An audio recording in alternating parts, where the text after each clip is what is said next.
Good morning, this is Mayor Walensky with Driving Markets to do a quick short production today because I've got to get going and I haven't got a lot of time, so let's just get on with it. Remember, anything said on this piece is not investment advice, it's not financial advice, it's only an opinion. Only any account you open, it's your decision, you trade wherever you want, it's your money, you'll make the money, you lose the money. That's it. It's just a pure media broadcast. Okay, let's move on. So as far as I'm concerned, the big news yesterday was the OPEC meeting where they decided to increase oil production by 100,000. I did say that at the beginning of the week that the OPEC will be meeting this week yesterday, and there'll be probably increasing production after Joe Biden flew over there from Israel to Saudi Arabia to beg the Saudis to increase production in order to save the Democrats from the midterm elections, because everything they've done so far politically is absolute trash. They've got no way whatsoever of making a government, making any progress. There's ill achievements. Kamala Harris is rubbish. Joe Biden doesn't know what he's doing, and the rest of them are all Obama cronies, which are just left over in the White House from the Obama days, etc. So that's my political view. So oil is going to be increased more or less immediately within the next week or two, and that sent the price of oil down to about $91.50 a barrel, which is great for the price of the pumps and great for inflation. It's not going to hold there. It's going to go back up above $120 a barrel because more likely than not, China will suck in any available oil.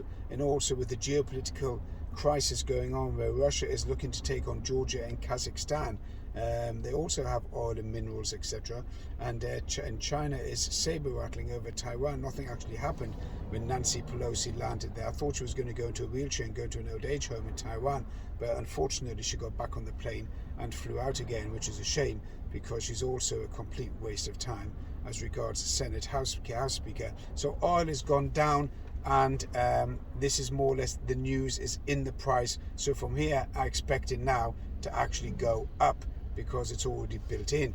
Also look at gold. Gold also is steady at the 1,770 mark, and I'm pushing that higher to round about the 1820 level. It's come all the way up from $1,703 to where it is now, and it's got more to go in my opinion. I think it's been oversold as a precious metal, and that will put up the other precious metals within the arena of the commodities.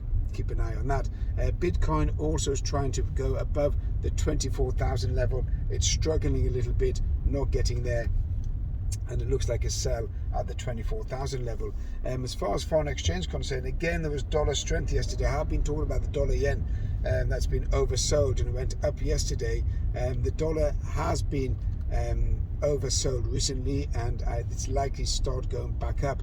The likelihood of interest rates going more aggressively or rising, continuing rising globally, is there. James Bullard, the head of the Louisiana Fed, said that interest rates will need to rise higher and faster in order to combat inflation. So anything that is said by Jerome Powell or generally the Fed about lowering the rate of rate rises is not true. Rates are going to continue rising in the US, and by the end of the year there will be around about the 4%, 3.5-4% level.